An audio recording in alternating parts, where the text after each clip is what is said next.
Tyrell thinks it's fun to have a book visit her in the library for a change. The archive has an oubliette, and Hesperians really know how to party. Hello, everybody, and welcome to The Seventh Rule with Cirroc Lofton. Hello, hello. My name is Ryan T. Husk, and today we're doing a review of Star Trek Discovery, Season 5, Episode 8 already. Labyrinths, written by Lauren Wilkinson and Eric J. Robbins, directed by Emmanuel Osei-Kuffour. We've got two very special guests. We are over the moon excited. Writers Lauren Wilkinson and Eric J. Robbins are with us. Thank you so much for hanging out with us. How are you today? We're great. It's great to be here. Thanks for inviting us. Yeah, doing well. Very excited to talk with you guys. Yeah. What's up with you, Cirroc, by the way? I'm good. I'm good. I got a bunch of questions, so I'm ready to go. Let's do it. Yeah, I wanted to ask you guys about this labyrinth and how it was kind of portrayed and visualized from you from a writing perspective. Did it turn out visually the way you envisioned it? And I mean, I really think it's complex, the maze aspect of it, and visually I enjoyed it. But I'd like to know how it went from the page, how it went from your mind to the page and subsequently from the page to the episode. Well, I mean, as I remember it, and it's good to have Eric here because he can be like, no, what? I am a writer and sometimes a writer of fiction. Sometimes I can be a little loose with the truth. So as I remember it, we were actually shown a couple of really interesting setups in Toronto that we'd never seen before. One was like this really interesting, I think, Sikh temple. And one was the library. And so we I think it was more that we had potential images of places that we might be able to use. And the library was really, it's a library in Toronto. You wouldn't think so, but it actually looked really cool. And so I think that once we had those images, the story sort of evolved from there. Yeah, we drilled in on the idea of Burnham's going to be put in what we call the mindscape really early on. I love all the Star Trek episodes where a character gets stuck in some sort of like liminal or constructed space. And we had requested, just from locations, what are locations in Toronto that we haven't really seen, that you've seen, that are interesting, but we've never seen on screen. And it was a different library initially. Remember, it was I believe it's just the main Toronto public library, which if you look it up, looks very, in my mind, 1970s sci-fi, lots of nice. Soft, like kind of off-white curves and of a burnt orange carpet. And Lauren and I were really like, that's really cool.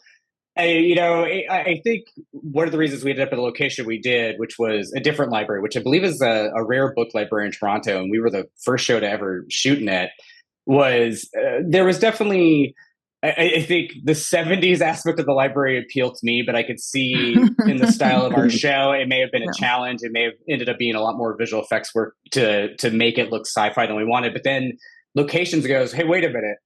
There's another library in Toronto that nobody's ever shot in, but we think we can get it for you. And they sent us the pictures of the library, the rare book library. And Lauren and I were like, oh my gosh, like, don't fall in love with it. Don't fall in love with it because these things can be so fleeting.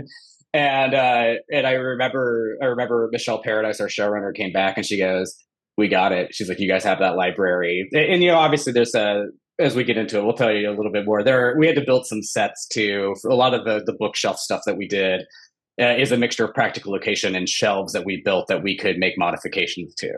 Mm-hmm.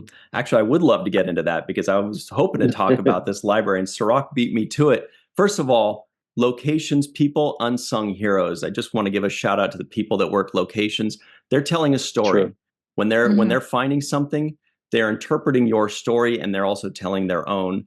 And I think they're unsung heroes a lot of times, and they gave you a win this time.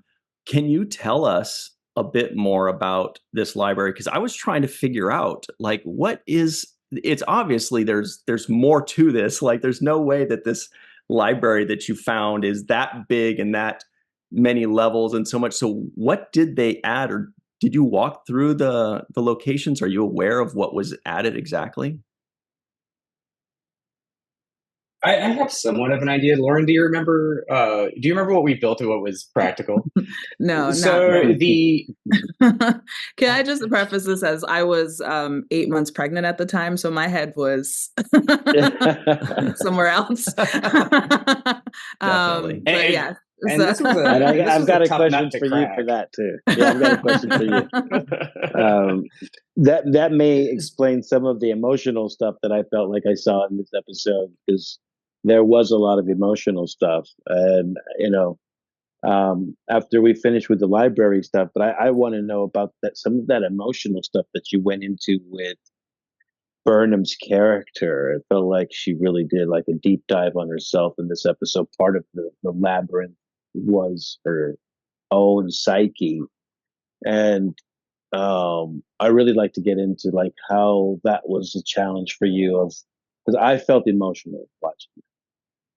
Good. Yeah. I mean, Yeah. like that's the goal. That's what we're That's what Yeah. we're going for behind the scenes. Let's make them feel something. So Yeah. So what was that like, having to go through like the psyche of Burnham and doing that self reflection? It really felt like even writing it would be something where you have to go to a deep place to go to. yeah, I mean, we really, we had to drill down a lot, and kind of over and over and over again to try to unearth something new in Burnham's emotional landscape. And so just yeah, bringing the personal into it. I was, I didn't want to admit it at the time, but in retrospect, there were some hormones going on that my husband, was subjected to. So, it was, I just wanted to see, I think we both wanted to see a new side, of this character who sometimes gives, just, we wanted to see her be vulnerable, I guess, I think is maybe one way to say it, because we don't often, she's the best. Burnham excels at what she does, but, you know, what's behind there? What are the moments where, she doubts herself? So I guess, yeah, that's where it was for me. And then I had plenty of moments of doubt that I could draw from, personally, just because I was looking at being a parent for the first time, and there's plenty of room for self-doubt and self-reflection in that kind of situation. So, yeah. Now, Yeah, that tough exterior that she wears is something that kind of got peeled back a little bit in this episode. Sorry, Ryan. no, please go ahead. This is like really like some meaty stuff here, because I think about my own experience as an actor doing the Visitor episode, where I have to go through this Sisko dying in my recreating or reliving that, essentially living in that space. Mm-hmm. And I felt like there was an element of that in this episode, because initially in the emissary meets with the prophets, and the prophets tell him that he's living in the space where Jennifer dies, like he's stuck in that moment. Mm-hmm. And I felt like that was almost the theme of this episode, where Burnham is stuck in this space where she's trying to find that peace with Book, and she feels this regret that it didn't go out the way she turned. And I felt like that was really something you guys dug deep into. And that exterior, that tough exterior of having to wear all of this pressure of being a successful captain, and the responsibilities that come with it, also comes with this kind of insecurity that she has deep seated. Yeah, I loved hearing that, because I mean, to me, a good story there is a sort of a mirror, a reflection of your own experiences, and how your interpretation of, of what's on the screen. It's like, it's a really, I don't know, it's a really beautiful thing to be able to like hear you articulate how you kind of used some emotions in your own work, and how we, we ended up seeing it in on the screen. That's cool. Well, like Deep Space Nine, you mentioned The Visitor, but Deep Space Nine to me, and Lauren is also, we talked a lot about Deep Space Nine because to me, Deep Space Nine is like the pinnacle of Star Trek in terms of what it was able, like the themes that it was able to address, the complexity that it never really compromised on, whether it was the Dominion War or other aspects. But at the emotional core of Deep Space Nine, and Cirroc, you know this better than everyone, is Ben and Jake. It is their relationship is the heart of that show. And also, one thing, Lauren, we talked about this a lot, and please jump in if you want to elaborate or expand further. But we talked a lot about one thing that I always loved about Deep Space Nine is, in the moment, I don't think he got the appreciation that he gets now for people understanding that it was a very, very, very progressive portrayal of especially like Black fatherhood in 90s television. And we talked a lot about how Michael Burnham as a character is always driven to succeed, but what drives her, and what can we do to talk about especially women, and especially women of color that are in positions of authority or power, and what are the unique pressures that they feel internally. And Lauren and I sat down one night and I was like, I don't want to put the onus all on you, but like, it was really important for me to hear her insight into it and see how we could apply it to Michael Burnham. And do you remember what you said to me, Laura? Like, we were just kind of spitballing, and do you remember this at all? I remember this conversation, but I don't remember like a specific, but I do remember it being a really interesting conversation. And I really wanted to be like, let's make this a really complicated racial metaphor in like 45 minutes. But like, I could, we don't really have the time or space, but like, I do remember wanting to kind of really go push it as far as we could, and you like being 150% on board with that, which was awesome. So when I just remember we were really searching for what are we trying to say about our modern world, because I mean, obviously science fiction are stories of the future, but it's being watched by audiences here and now, and how do they see their lives and their experiences reflected in it.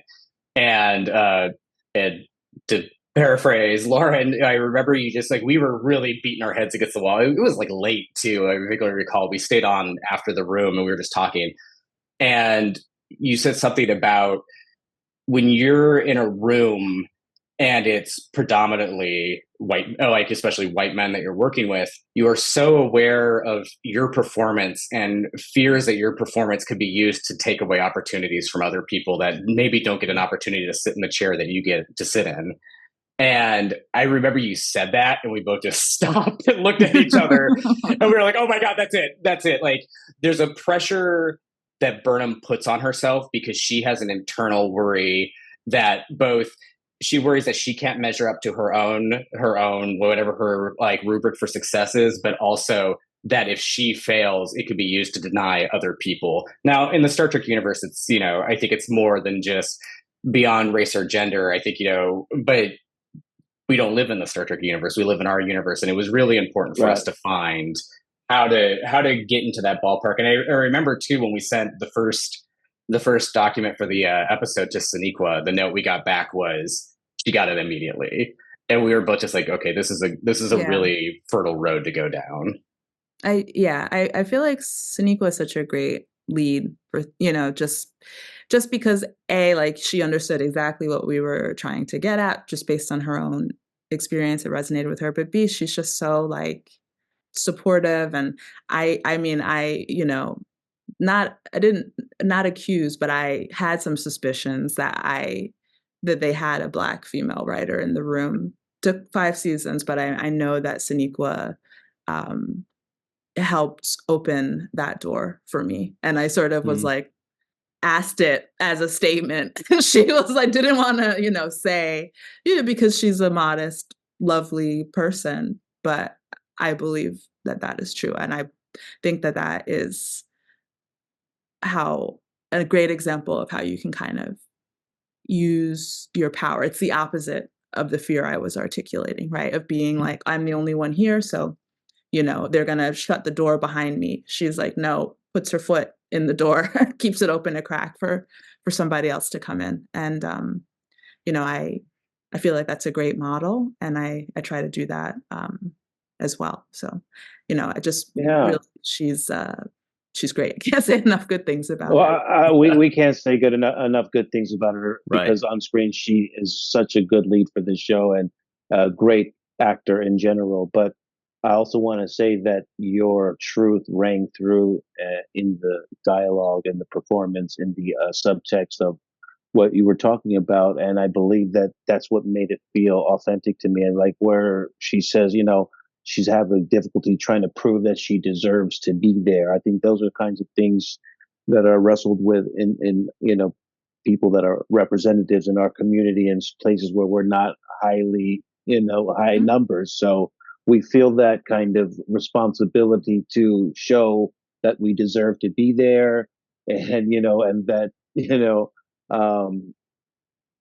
we're also trying not to fail as well, right? There's like that kind of pressure as well. It's like a higher level of not trying to fail.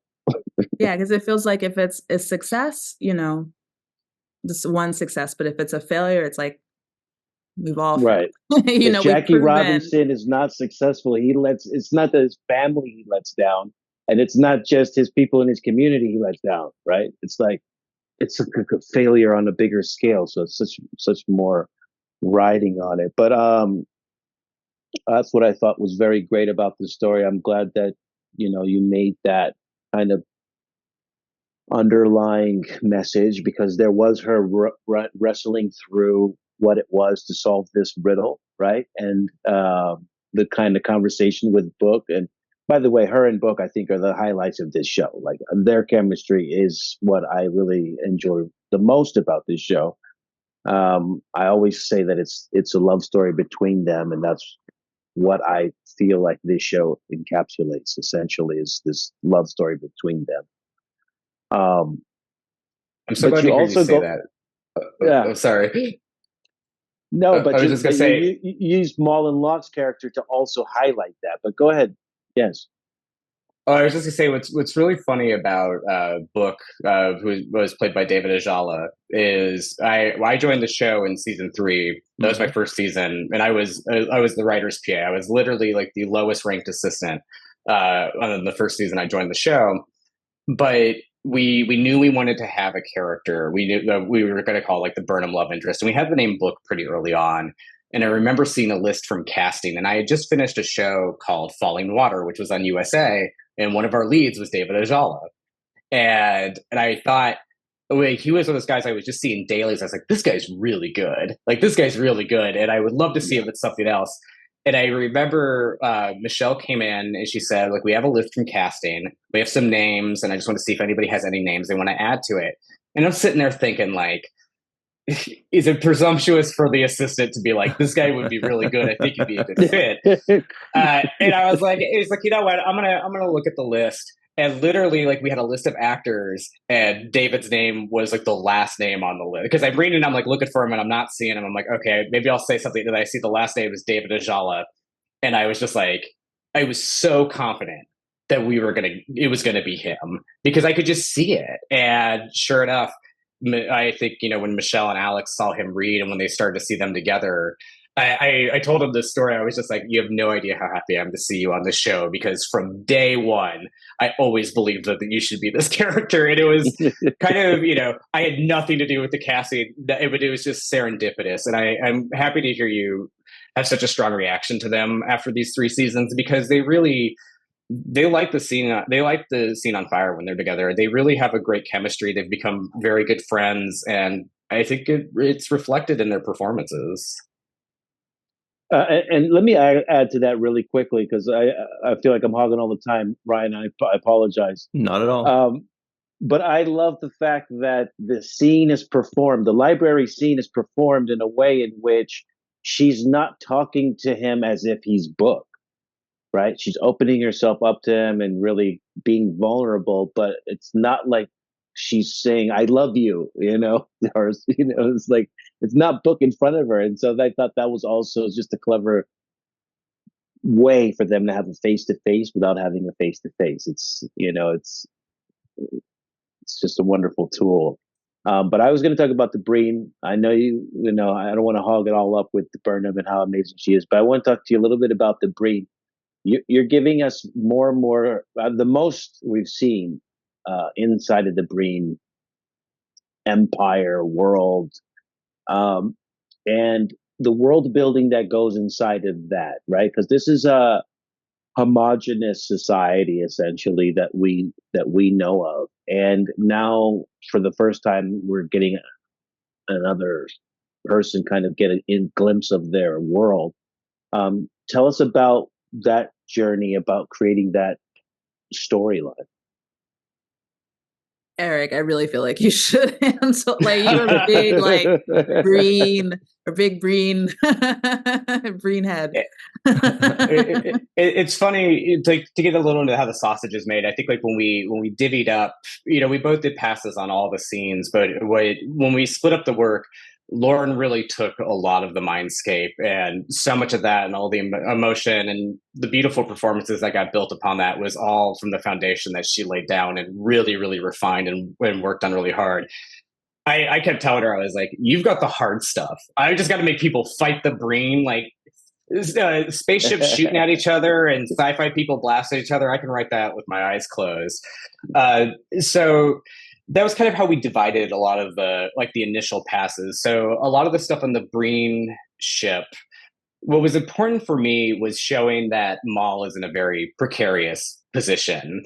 I had the advantage of Carlos Sisko, who wrote 505 with Johanna Lee. They introduced us a lot to the Dreadnought, which I'm going to make a very hard effort to not call the Breadnought, because Breen Dreadnought gets shortened to Breadnought so effortlessly that you don't even know you're doing it. But we already had some of the visuals locked down because we had seen the shuttle bay by this point. So we had a general idea of the visuals. And for me, it was, what are we seeing culturally with the Breen? What's unique for them? Seeing like a funeral procession is something we've never seen from them. And also just seeing how important honor is to them, how important status is to them. They're very focused on using Locke even in death to try to realize their goals. They're also, at the end of the episode, Burnham uses her knowledge of the Breen, which admittedly has to be pretty scattershot, because we've strongly implied there hasn't been much, if any, major interaction with the Breen since roughly the time of the burn, between the Dominion War and the burn. So having her use something like the Tergoon, like a Breen oath, we really wanted to show that honor and your commitment in the Breen society are very important. They swear an Eriga after Locke because he abandons them, and to them it's like a horrible betrayal. And Mal is able also to see this and use it to her advantage by when he's like, "Oh, I don't care anymore, I'm going to blow up the library." And she's like, "You're going to violate the Tergoon." She sees that it's not just her being like, "You're being dishonorable." It's actually affecting the men. And that was like the men in the sense of his crew. But yeah, it was important for us to just see like a little bit of fleshing out of the Breen society, but also one of the things I really love about the Breen is how mysterious they were in Deep Space Nine.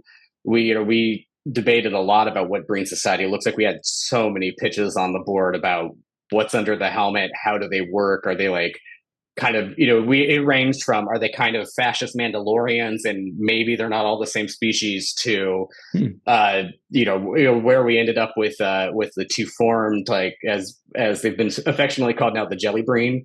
Yeah. But it just getting to spend some time and see how they operate amongst each other too, because anytime the Breen speak in DS9, by and large that I can think of, it's through their there's always a layer of abstraction because it's always the garble. So just seeing how they operated, how they feel about each other, what the kind of internal social structure is, and what's important to them were really exciting opportunities to get to expand upon. Yeah. And just to add quickly, working with Eric, like as a writer, it really felt like he was trying to let's nail down the culture of this society and then tell a story as organically as possible from like, real deep understanding of how these people function. And I just, just as a storyteller, that's a great way to like really, really know your characters and then have them and try to produce story from like really that deep knowledge. So, it's in what Eric is saying, but I just wanted to kind of highlight it because it's one of the things that really makes him stand out as a writer, I think. So, just that. Yeah. And I want to add one other little comment to that too, is this is confirmation for me that there is individuality even in what we consider homogenous or stereotypical flatlined ideas. So we think of any one of the Star Trek alien races as, an umbrella of people, almost in a stereotype way. Totally. But there are people that break those kinds of stereotypes. Like Damar is not what we expect from a Cardassian, right? And is able to make like choices that are redemptive.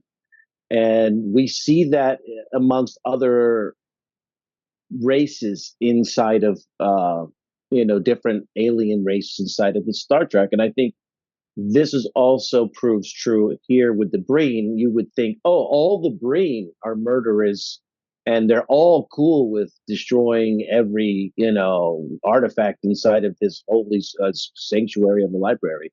But that's not really the case, right? It's like, no, there are Breen that have a different viewpoint than this kind of one size fits all mentality.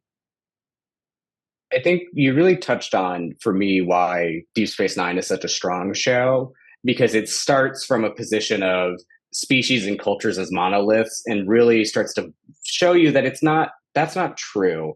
And, to me, the big examples in that show are the Cardassians and the Ferengi, right? Like, and you mentioned Damar, I would say Nog as well, Benjamin Sisko is, Benjamin Sisko is like out and out prejudiced against the Ferengi. Yeah. Odo's not like the founders. Right. So Worf is an atypical Klingon. It's Yes.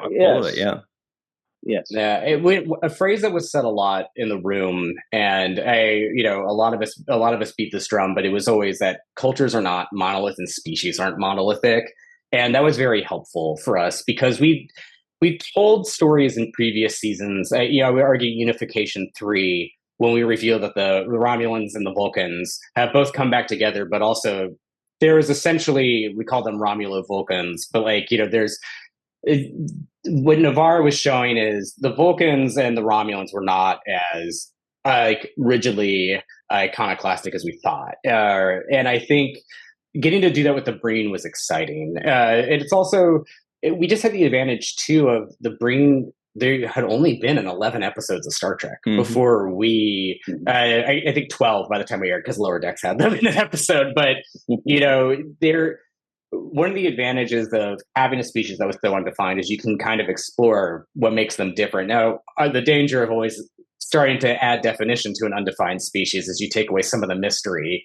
And we worked hard to keep elements of Breen society still a mystery. We've alluded to it in I believe in the previous episode, Araga, that there's a big interfaction war going on with the Breen.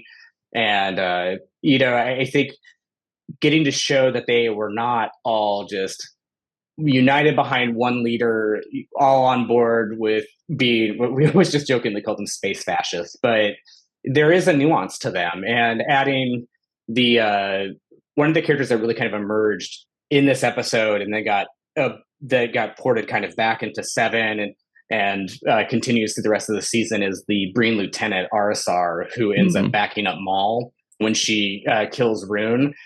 It was nice to start to have, we realized we needed to have kind of, I don't want to say the face of Breen opposition because they're all in the same helmet, but we needed to show that there were there is not just like everything is not hunky-dory in the brain and they're all on board with genocide. Like they each are individuals and they have their own feelings about the actions that they're participating in.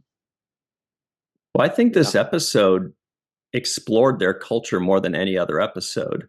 When we were introduced to them, that was great and that was fun. But in this one, I felt as a viewer, I was glued because I was saying, "Oh, wow, weird! They do this thing with their staff, and they have this way of talking about death, and they have these kinds of rules, and really soaking up like the backgrounds of how big." Yeah, I was like, "It's the big ship, in there," and it just the whole thing just felt like a deep dive into the brain like we've never had. And as a fan, it was really fun and interesting for me. However, there's another alien race that we got a little bit a shallow dive into. And that is, and by the way, we'll only have you for a couple more minutes here, but we can't go without mentioning this. From our friends over at trekmovie.com, they did a preview on the show, like they always do every Monday or Tuesday. And somebody says something to the effect of, "Oh, I think that's an Ephrosion in this picture. Is that from an Ephrosion from Star Trek VI?" And, as the fans do, they kind of start squabbling about it. And then somebody by the name of Eric J. Robbins comments and says, "She is indeed Ephrosion. I'm a big fan of Star Trek VI. I hope you all enjoy the episode. It's a fun one. Our director, Emmanuel, knocked it out of the park." Now, that's obviously you. Great, amazing, very cool. The fans should be carrying you out on their shoulders. But in true Star Trek fan fashion, they start arguing a little bit more about, "Nah, I don't think it's an Ephrosion." Somebody else is like, "Dude, bro, the writer literally just said it's an Ephrosion," and they're still going, "Maybe a Klingon." Anyway, but can you tell us a little bit about your love for Star Trek VI and the reasoning behind bringing up the Ephrosion? Part of it is I've always loved the design, and I had to laugh when there's a lot of confusion. Is she Ephrosion? Is she Klingon? When I was a child, I was confused because my relationship with Star Trek started very early on. My parents loved the original series, so I would watch it when it was on syndicated reruns on CBS. And I was, we've talked a little bit about this, but I grew up in rural Arkansas. I did not have TV growing up. I had an antenna in the woods to try to get over-the-air broadcast, and it was woefully inadequate. But thankfully, CBS came in sharp enough that I could watch old Star Trek. But I would rent movies all the time, and I don't want to take all the. It'd be ridiculous for me to take all the credit, but I will say if there's a reference in one of our episodes to one of the movies, especially one of the original series movies, it was almost always me, because I would watch those things on VHS on repeat. And I've always loved Star Trek VI. To me, I think it is probably everybody loves Wrath of Khan, and it is rightfully kind of, lauded as probably the pinnacle for Star Trek features. But for me, Star Trek VI is woefully overlooked. I think it's great. I got a chance to talk with Nicholas Mayer during the strikes and just tell him, like, I love Star Trek VI. And he's like, most people come up talking about Wrath of Khan, Eric. But I've always thought that species was interesting. And I remember I was digging into it at one point, and I realized we see two Ephrosions in previous movies. I always forget that the Saratoga helmsman in Star Trek IV is an Ephrosion. Fans, don't come at me. I remember him. He's there. And the other is Kurtwood Smith's president. But what blows my mind is the president of the Federation of that movie doesn't have a name. And we don't really know anything about the species other than, he has those little glasses at one point, which I learned later when we revisited this episode, it's supposed to imply that the Ephrosions may have like limited eyesight and they need additional viewing aids. But I just realized we've never seen one with a name. I really like the design, and we've never seen one that has a kind of a female gender identity. So when we were looking for a fun species to do, I was like, can we do an Ephrosion? And everybody was like, what's an Ephrosion? Because again, they've never had a named character, and they're only in these two movies. So I was excited just to show one and dig into it. The implication I'll say for me internally, and none of this is in air, so this is not canon. If it gets added to Memory Alpha, this is not official canon. But my thought is the archive is not run by the Ephrosions. It's run by basically its own kind of secret, not so secret society. But it's it's a faction neutral organization that is just trying to preserve cultures and the history of specifically our galaxy, but really the Alpha and Beta quadrants at the time. And that's why you see a mixture of aliens doing it. And it was just a great opportunity to revisit a species we've seen in very limited capacity. And, I think Lauren and I like to play with the canon and dig into areas that don't have a lot of elaboration. And that is all where it's a mixture of just getting to see an alien that we haven't seen a lot of, and also my love for undiscovered country. I still think it's a Klingon. Trek movies got their comments open. Let them know. Let them hear it. Well, Eric, that's great. Great job, guys. Eric and Lauren, this has been so much fun. We're just about out of time with you. We really appreciate you coming on with us, telling us your stories. There's only a couple episodes left after this, so thank goodness we got you in for this one. You've been amazing. We love season 5. We love what you guys have been doing with the show. We're sorry that it's almost over, but thank you so much for joining us today. Yeah, thank you guys. All right, everybody. At home, stick around. Cirroc and I will keep the Ephrosion argument alive on the other side. We'll be right back on the 7th Rule. Hello, everybody. Welcome back to the 7th Rule with the Ephrosion Cirroc Lofton. Hello. Here are the trivioids of the week, everybody. The Eternal Gallery and Archive is proud to house the largest known collection of historical and cultural artifacts in the Alpha or Beta quadrant. That's enough. No, okay, there are more. Like, that was a mouthful. The Breen are contributing members of the archive. The archive has an oubliette, which was fun. Dr. Derricks was an accomplished neuroscientist originally from Beta Z. Hyrel, not to be confused with Hyrule, thinks it's fun to have a book visit her in the library for a change. Commander Reese takes command of the Discovery. Michael Burnham pours sand on the floor of a library. Kind of rude, but necessary. Hesperians really know how to party.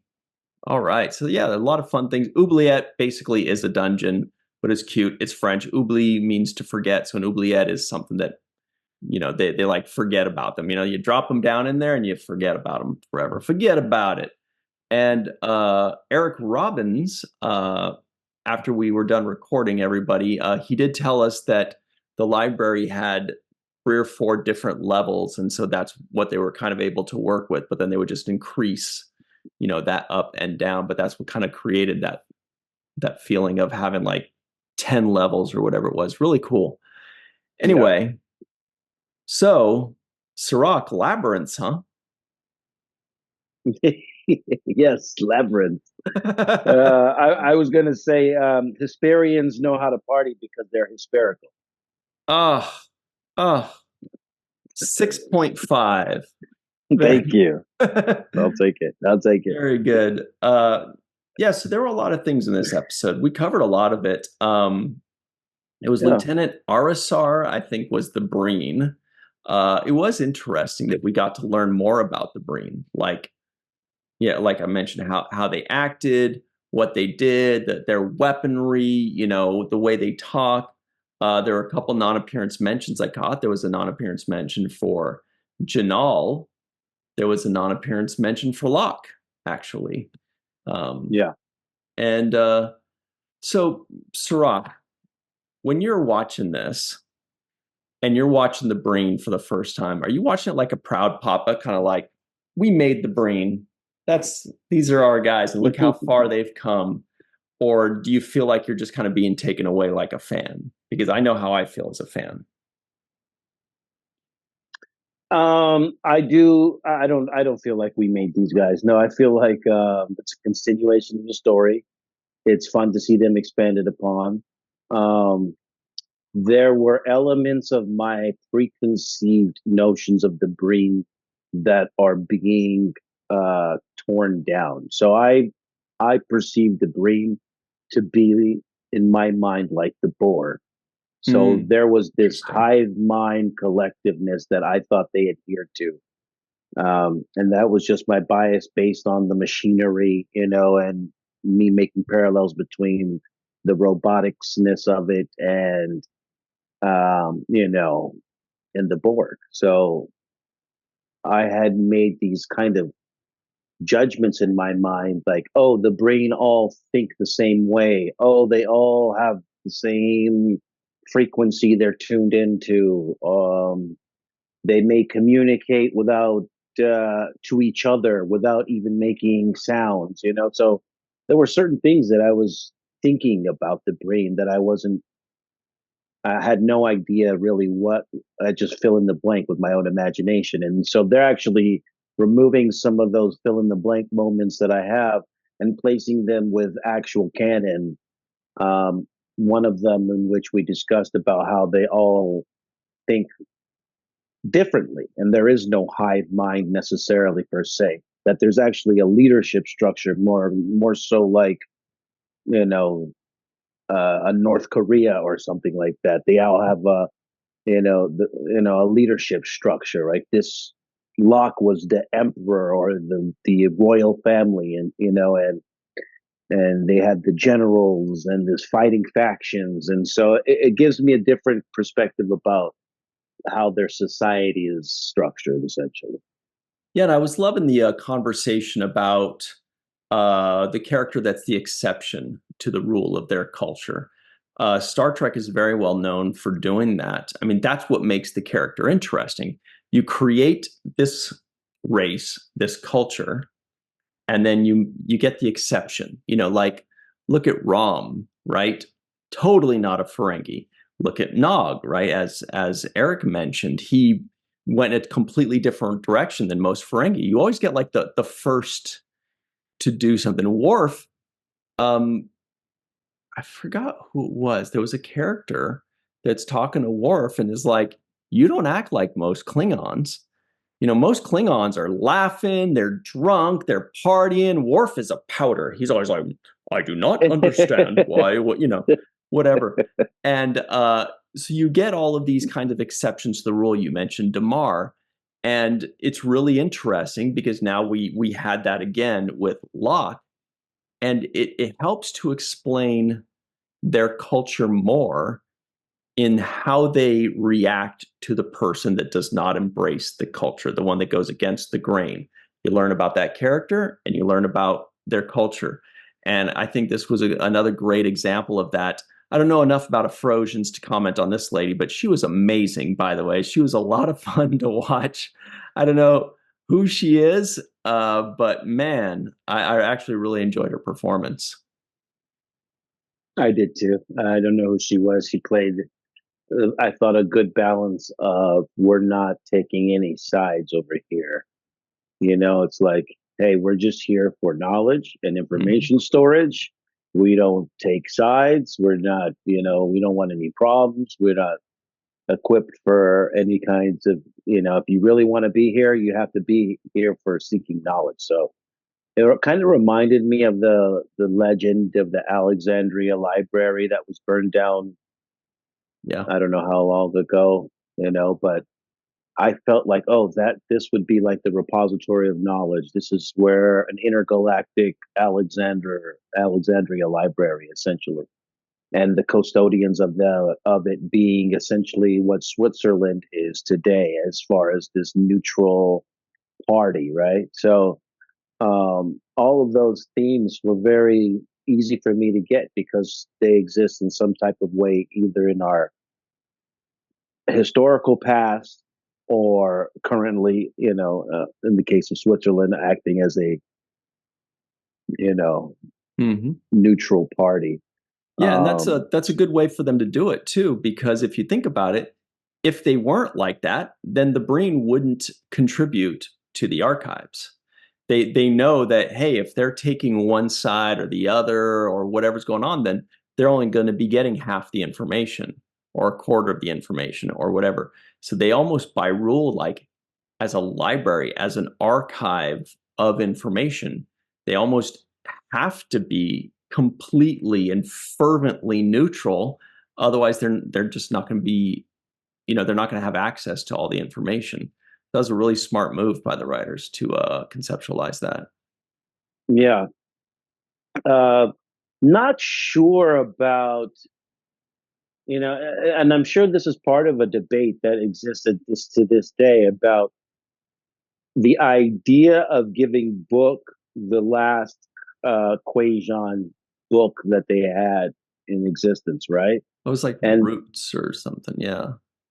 Yeah, they told him, like, this is, you are entitled to have it because you're the last survivor, right? And it made me think about it, then it becomes in his personal collection and it doesn't live on for posterity for the greater of all living kind, right? It becomes something that's only in his personal collection. And I was thinking, is that the right thing to do when you consider, like, other artifacts in the past? Like, let's say there was only one surviving person who had Egyptian blood. Would we say, okay, you're the last of the Egyptians, here is the staff Here's a pyramid. Here's a pyramid. Yeah. Good luck. Let us know how it goes. Yeah, exactly. Yeah, like, no, I raised an eyebrow at that too, because I was like, okay, that's certainly the honorable thing to do. That's absolutely if beautiful he's requesting it and honorable, if he's requesting it. Right. But it's quite a gamble. It is quite a gamble for a library to entrust that. I mean, what if he's on a ship that blows up? What if he just sells it to their rival archive? What if he says, "Hey, these suckers gave me this. Here you go." Yeah, yeah. It's a beautiful moment, but yeah, I could see what you mean. I definitely raised an eyebrow there too. It just like, I understand this belongs to your people. And so there's part of that, for example, Native American tribe that says this museum is holding artifacts that belong to our ancestors, and we want those items returned so that we can display them in our museum or our culture, or people can appreciate them, right?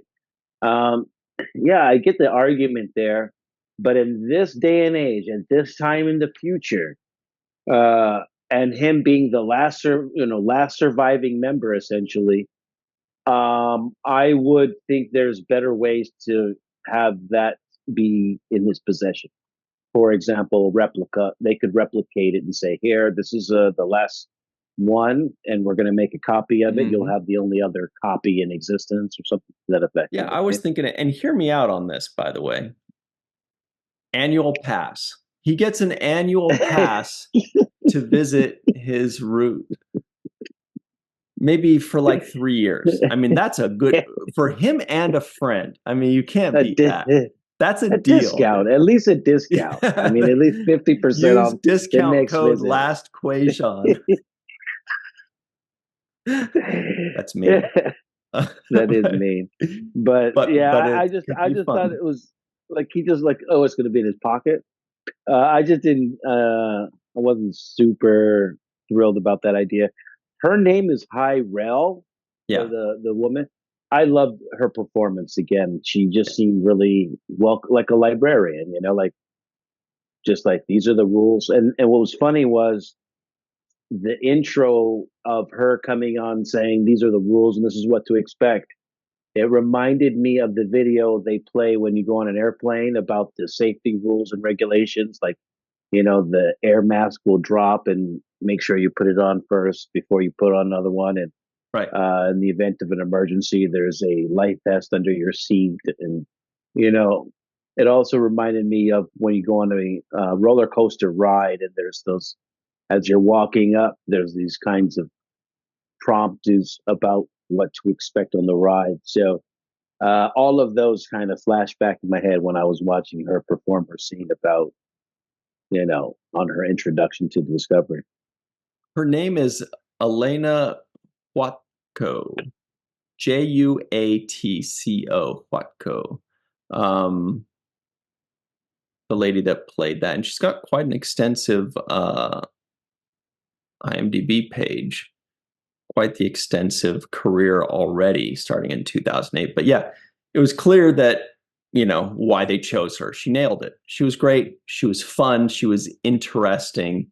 And she just made us want to keep watching, like going like, oh, who's this? What's she going to say next? You know, she really kind of embodied a new type of character that makes us be interested. I don't think we'll ever see her again, as in this character, but it was a great one. It was very good, and I wish her great success because she nailed this role. Oh, she was in Schitt's Creek. What a deal. So, and My Little Pony, man, she's all over the place. So we're just about out of time here. Let's go over who Cirroc Lofton believes gets the home run of the episode. Who's the Babe Ruth? Who's the Barry Bonds of today's episode? Who's the Mark McGuire or Sammy Sosa? Yeah, I'm going to give the home run to Sonequa Martin Green in this episode. I think Sonequa was excellent. I love the scene where she got really comfortable and it was her and book. She was making it work for me. I felt that she hit all of the emotional beats that you could possibly hit in this episode. And when she got down to the, you know, basic elements of who she is instead of self-evaluation, I thought that was an excellent job. So I'm going to give Sonequa the home run. Awesome. Yeah, I think I'm going to give it to the actress that plays the Afrosian, Elena Huatko or Chuatko. Everybody let me know in the comments below. Is it Huatko? How you pronounce that? Either way, I think she gets the home run of the day. For me, the home run of the episode, really, really fun, really interesting. Not a ton of Afrosians out there, so it was kind of an open book, but clearly she had to audition, and the people watching the audition were like, she's nailing it. This is our Afrosian. So good for her. Great job. Also very, very cool having the writers today. They knocked it out of the park as well. We love them. Lots of fun. Let's talk about some other people who are also a lot of fun. Homer Frizzell, not you. Just kidding, Homer's fun. Dr. Anne-Marie Segal, Eve England out in Wales, Yvette Blackman, Tom T.J. Jackson Bay out in Missouri, Titus Moeller, Dr. Mohammed Noor, Tierney C. Diekman, Anil O. Palat, Joe Balsarati, Mike Gu, Dr. Stephanie Baker, Carrie Schwent, Faith Howell, Edward Foltz, my live from Tokyo, who was just hanging out with Eve England out in Wales, by the way. What? That's quite some traveling there. Wow. The Matt Boardman, Chris McGee, Justin Weir, Jake Barrett, Henry Unger, Allison Leach-Hyde, Julie Manisfee, Greg K. Wickstrom out in Hawaii, Jed Thompson, Dr. Susan V. Gruner, who'll tell you anything you want to know about bugs, Glenn Iverson, Dave Gregory, Tim Baum, Chris Sternett, Chuck A., Joanna Yunker, Amiram Misne, Nora Vega, Ed Jarrett, Steve Case, a.k.a. Joe Bugbuster, and of course, Jason Okun. All right, everybody, that's it for us. Lots of fun today. Yeah. Please make sure you like this video, subscribe to the channel, hit the bell icon for notifications. If you're listening in, give us a 5-star rating and a nice review. We'd really appreciate it. And keep that argument going on trekmovie.com. Let them know. Let them hear it. All right, that's it for us. Thanks, everybody, for hanging out with us. Until next time, always remember the 7th rule.